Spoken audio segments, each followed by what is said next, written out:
everyone, and welcome to SUNUP. I'm Lyndall Stout. We join you today from the 22nd Annual Southern Plains Beef Symposium in Ardmore. It's billed as one of the premier livestock educational events in the country. More than 500 people passed through the Ardmore Convention Center for a day of learning, socializing, and networking. We have a very vibrant and large trade show, about 57 trade show exhibitors or booths that our audience visits during the breaks and during the lunch, so they get exposed to a lot of different industry personnel, industry representatives. So it's been a very, very successful program for us this year. Topics included the U.S. and global economic outlook, cattle markets, farm bill issues, and livestock handling with the one and only Temple Grandin, who we'll sit down with a little later in the show. But first, here's Dave Deacon with an update for wheat producers. It's time for the wheat to go in the ground, but a lot of Oklahoma producers are finding there's some concerns cropping up across the state. We caught up with Noble County Extension educator Chad Webb to find out how things are looking in his county heading into wheat planting. We're looking for next year. Next year cannot get here soon enough right now. The price of wheat and the price of grains is encouraging, but until we get a good crop, it's not doing a lot of good. So we are waiting for the next year to try to potentially help alleviate some issues that we've had in the last couple of years financially. And this year, a new pest has hopped into the picture: grasshoppers.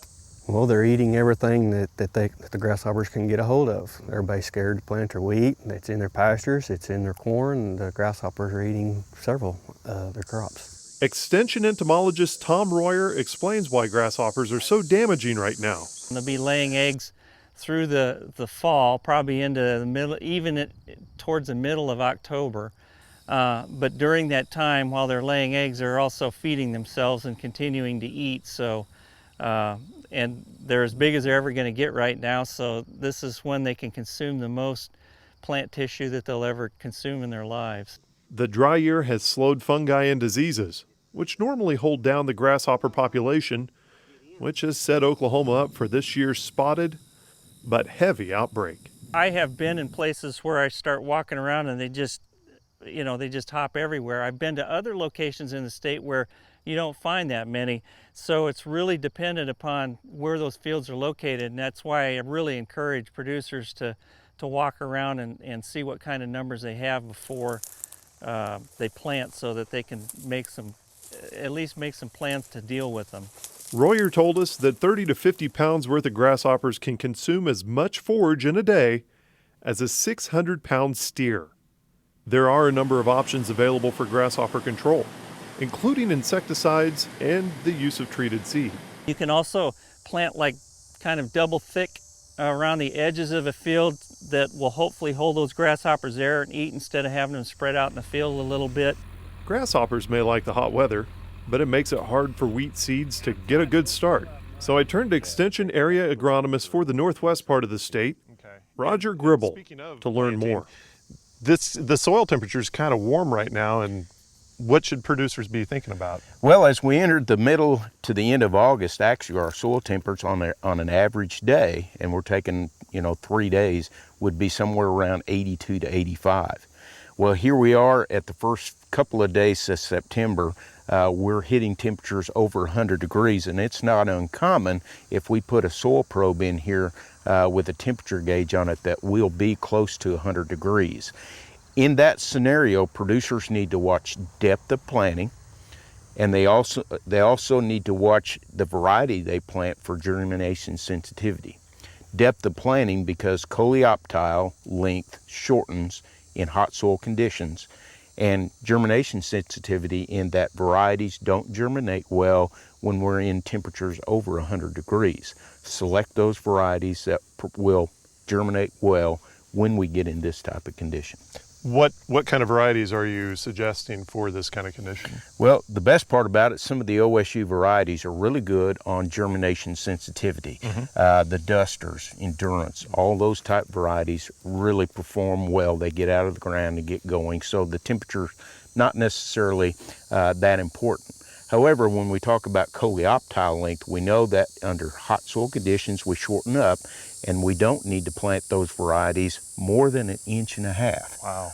The problem is there may not be moisture in 1.5 inches, but the conditions that we're planting into, we're going to have to wait on a rain so moisture meets the seed. Okay. Are there things that producers need to be thinking about if they're going to graze out their wheat versus if they're not? Okay, if we're going to graze out, a couple of things that we have found at the Marshall Research Station, the key thing is increased seeding rates. If you're going for forage production and that's your key, then somewhere between, above 90, maybe even up to 120 pounds of seed per acre produces the most forage in a early planting window. One thing that you have to remember, 2 varieties, Jackpot and Duster, you don't want to go over 90 pounds because they just produce a ton of tillers, and as a result you may cause lodging or actually even put it into a drought. So the 2 that we watch are Duster and Jackpot in that. Okay. Well, and you can find out more information on that on our website, sunup.okstate.edu.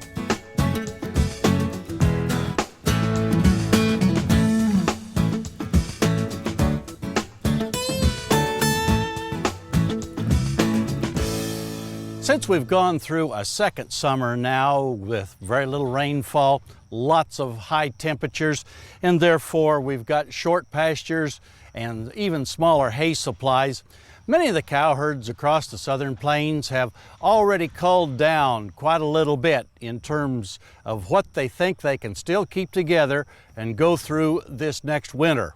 Well, if you're still in the process of trying to decide which cows need to stay at the place and which cows we can turn loose of and send off to market, I thought I'd go through what I kind of consider the culling order that you might have in a drought or low forage supply situation. I have about 6 groups of cows that I really think you want to take a good hard look at. The first 2, quite frankly, are no-brainers in any year. And to me, that's first of all the old cows that are open or not pregnant. Second group are replacement heifers that have went through a breeding season but did not get bred. These 2 are no-brainers. I don't care how much forage we got. I think they're ones that we want to get out of the herd. Then we start to look at the other cows, some of which might be bred, some of which we need to find out if they're bred. Anything that is very old, perhaps broken mouth, is very thin, or has feet and leg problems, those cows, whether they're bred or not, may have a difficult time getting through the winter, and we want to get those culled and out of the herd before they become a real problem. Then any other open cow, young or old, probably this year needs to go to town because we don't need to feed her all through the winter and have no calf to sell. And then we're left with the cows that we know have been bred. We need to probably first take a look at any cows that are young but are very late bred. As you're working with your local veterinarian and scheduling a time to have the cows in your herd pregnancy diagnosed, and when he or she does that job for you, ask them to write down the numbers of any that they think were bred especially late in the breeding season. Those 2 might be ones that we'd want to cull. As you're going through this culling process this year and thinking about how to feed the remainder of the cows that are left behind, I really encourage you to go online or go by one of the county extension offices and pick up a copy of a fact sheet that we put together a couple of years ago when we had a previous drought, and it's called Management of Cows with Limited Forage Availability. It's got a number of good ideas about how we might be able to feed cows. It's ANSI 3034. I think it'll really help you a lot as we go through this late summer, fall, and into the winter of 2012-2013. Hey, and I look forward to visiting with you again next week on SUNUP's Cow-Calf Corner. We talk about crop insurance regularly on this show. Whether you're in wheat or canola, corn or soybeans, we try to have you covered. But what if your crop doesn't grow in rows? What if you don't drill it in with a tractor? More than 50% of Oklahoma is rangeland. That's about 23 million acres. Now, these grasses are a valuable resource and one seriously threatened by drought. But they can't be insured in the same way as row crops. So to learn more about the options there are, we traveled to Ardmore and met with Extension Area Economist J.J. Jones. There's the two basically insurance options that producers have to minimize their loss during a drought. One option is the NAP insurance that's offered by the Farm Service Agency. And the other option is the Rainfall Index insurance offered by the Risk Management Agency, which is a branch of the USDA, and which that insurance is sold through private insurance carriers. Okay, let's talk a little bit briefly about these. First of all, NAP. Explain to us how that works. NAP is a coverage, and it's a bare bones basic insurance coverage how it works is the producers are charged $250 per crop and a maximum of $750 for their entire operation in one county. So if a producer had more than 3 crops, then basically it's kind of the Pep Boys, buy 3, get 1 free options. Okay. But for the pasture crop, it would be $250 for a warm season, $250 for the cool season components. Okay. And so they would insure that. And how that works with an app coverage, you go into the FSA office and you'll sign up and do the paperwork required, which is acreage reported, plant, intentions and production practices. And then from that, it would go, and if there's a payment, first of all, you have to have a 50% loss before any payment is kicked in. And then payment is based on anything less than 50% production and at 55% of the market value. Okay. Let's talk about the rainfall option then. That's a little bit different way of doing things. It's a little different from the standpoint that it's private insurance, so you have to go to an insurance carrier that's usually typically dealing in crop insurance. And it's a scientific-based program where they have divided Oklahoma up into 0.25 latitude and 0.25 longitude grids. Roughly 4.5 square miles. These grids do not follow county boundaries, they do not follow township boundaries, they're just square grids out there that have divided the state into Oklahoma. National Oceanic and Atmospheric Administration data is then used to calculate the average rainfall for each grid section. And then the producer chooses the level at which to trigger that insurance, 60, 70, 80, or 90% of that total. And of course, the higher the percentage, the higher the premium. A cattle producer who's not used to doing this type of work or insurance work is going to probably find it's a little cumbersome because you're going to be required to, acreage, total amount of acreage, how you've treated that acreage over the last little bit, what you normally get off of this acreage, things that they're, should be keeping up as far as records go, but as a general rule, probably don't. And so now they're going to have to keep up with that. And then there's certain dates that they have to remember to hit, because if they don't meet these guidelines and hit these dates, these deadlines, then they're going to become ineligible and not receive their payments. Okay. So the first date, for example, is November 15th. That's when producers have to sign up and basically say they're interested in the insurance and list their acreage intentions. Right. Okay. So, that's the first date. And that's November 15th, 2012 for the 2013 crop year. Additionally, producers must pick two-month time intervals when rain is most important for their crop, whether it be for hay or grazing. Jones explains. They can pick all 6, because there's two-month time periods. They can pick all 6, but generally, as a rule, they would pick the time period with their grass is growing and they need that grass production. For example, Bermuda grass, you'd want that production in the summertime. We're looking at May and June and July. So all this is starting to sound a bit complicated, but it truly sounds worse than it is. And so Jones directed us to a tool online that can help producers make a decision about their operation. The USDA Risk Management Agency's Decision Support Tool. This calculator allows landowners to look at their grid and see how the insurance would have worked if it had been in place in recent years. That allows you to look at the numbers and become comfortable with the program before approaching an agent. You can find a link to this tool on our website, sunup.okstate.edu, or contact your county extension educator.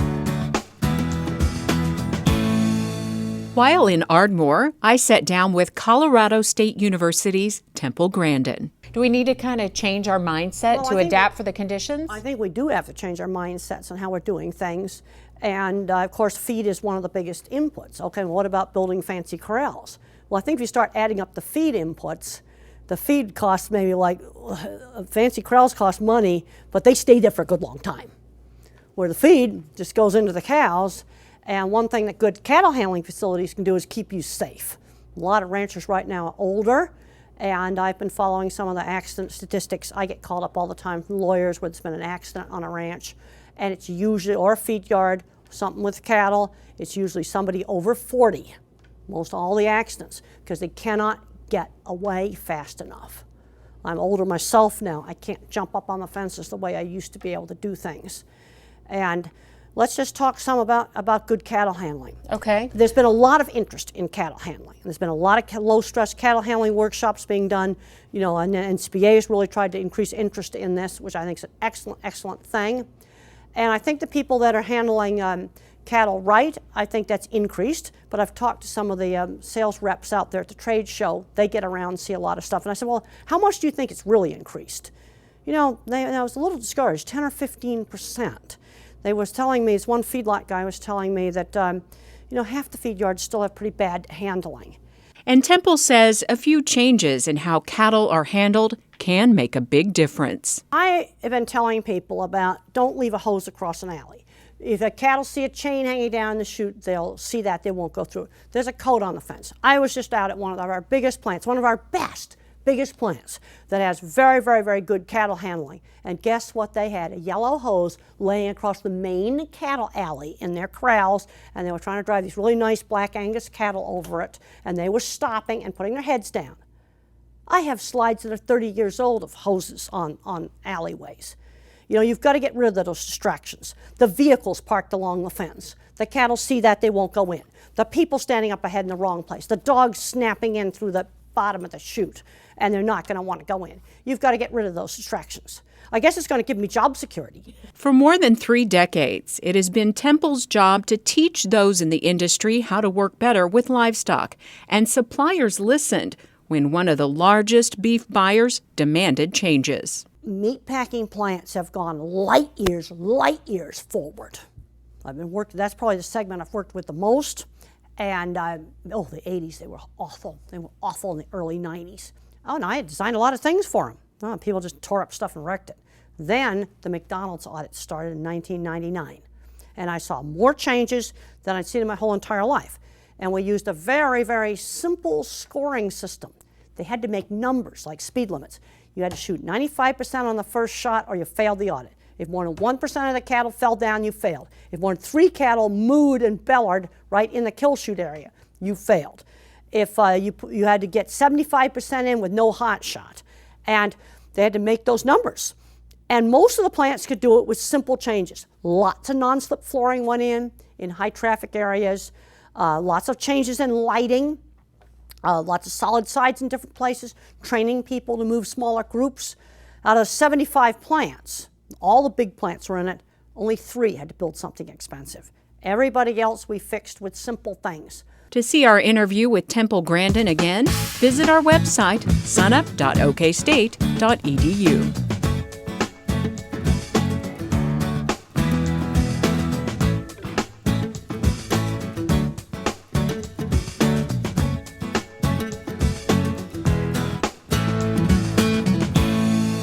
Hi, I'm Al Sutherland with your Mesonet Weather Report. September is always a transition month in Oklahoma. Just like preseason football, early September is preseason fall. The heat of the summer will drop away, but not without some days to remind us what summer was like. High air temperatures lead to high soil temperatures. Some wheat varieties, garden vegetables, and grass seed are sensitive to the high temperatures. On Wednesday at 3:30, the 2-inch bare soil temperature map had a lot of dark red and purple colored areas, indicating mesonet locations above 100 degrees. Norman was the 2-inch bare soil hotspot at 119 degrees. Mangum was second with 116 degrees. These high temperatures show how dry, bare soils really heat up from direct sunlight. A 5-day graph of 4-inch soil temperatures under vegetation and bare soil for Apache shows what a difference having a surface mulch makes. The bare soil temperatures come in 10 degrees hotter each afternoon. That's another reason why we hope this summer's heat will soon be a past memory and the cool temperatures of fall will be here to stay. Gary, what's our current drought situation? Good morning, everybody. Now, I'm afraid Hurricane Isaac ended up being quite the dud for Oklahoma, so drought is still the big news story in the state. Now, we didn't get much rain from Isaac, but hopefully we've gotten a pretty good dose from this latest system. If so, we'll take a look at that on next week's U.S. Drought Monitor map. Let's take a look at this week's map, however, see what we have to work with. As you can see, still too much red on that map. Lots of extreme to exceptional drought still cover much of Oklahoma. The Panhandle through north central Oklahoma, pretty much all exceptional drought, and then down through western Oklahoma, down into the southwest, over a little bit into south central Oklahoma. But most of the rest of the state is covered with extreme drought, so there's really not much difference. It's just all bad news. It's no secret how we've gotten here. Take a look at this Mesonet rainfall total map since May 1st through September 5th, and you can see the damage that's been done. As little as 3 inches up in northwestern Oklahoma, and over into north central Oklahoma as well, to as much as 16 inches down in southeastern Oklahoma, with varying amounts throughout the state. All of them are pretty low though, considering it's been 5 months to input into this map. The hard times are pretty obvious when we look at this departure from normal rainfall map for the same period. We have 8 to 12 inch deficits across much of the state. North central Oklahoma as a whole is about 10 inches below normal. Now the statewide average was about 7.9 inches, and that's 7.6 inches below normal. So we're really down since May 1st. And that's also the driest such period since 1921. So there's your drought right there. Well, the message remains the same as it has the last couple of months. We simply need lots of rainfall. That's it for this time. We'll see you next time on the Mesonet Weather Report.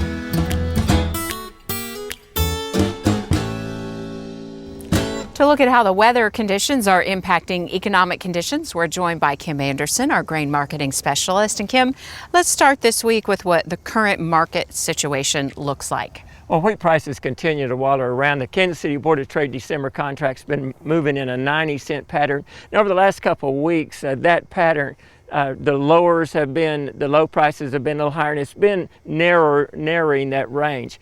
That price range has been from $8.69 to $9.57. Of course, that gives you the support price on the bottom, the resistance price on the top. Okay, talking about the forward contracting now, what are you looking at for harvest 2013 wheat? Well, look at the July 13 contract. It's been trading between $8.40 and $8.90.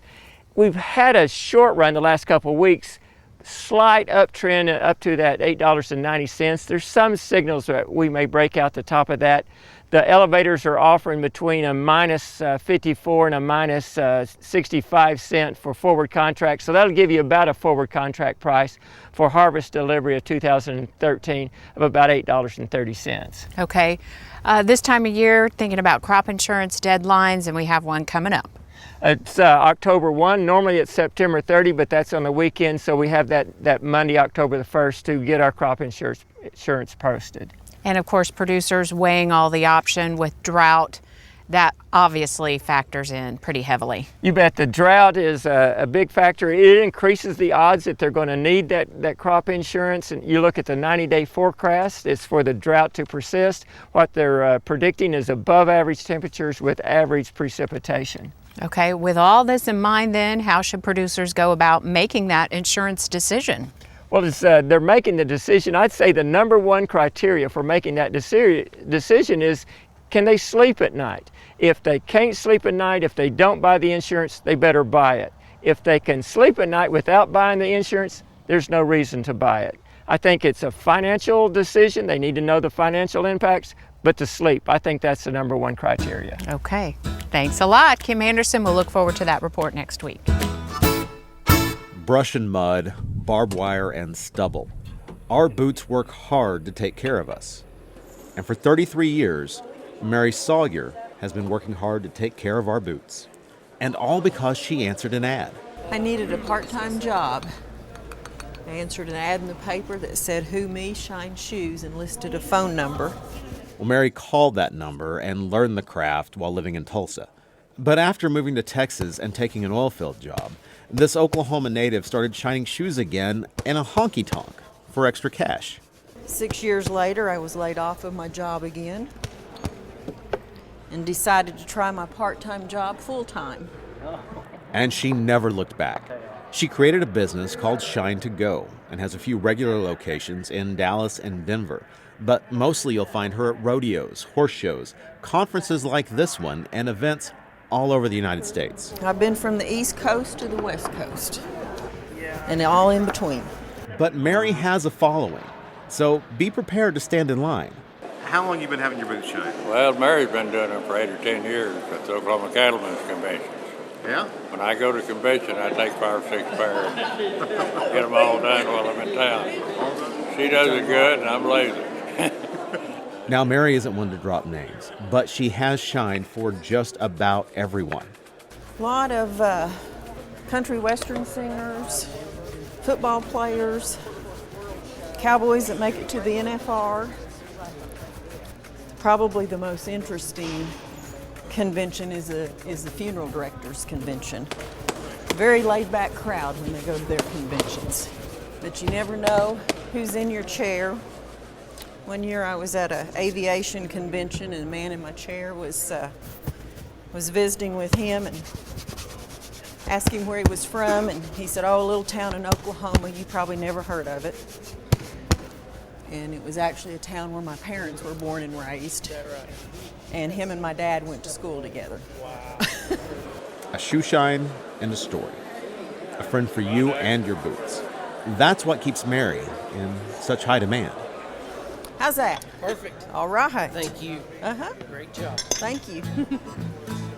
In Ardmore, Oklahoma, with some darn good-looking boots, I'm Austin Moore. That does it for us this week. From the Southern Plains Beef Symposium in Ardmore, I'm Lyndall Stout, and we'll see you next time at SUNUP.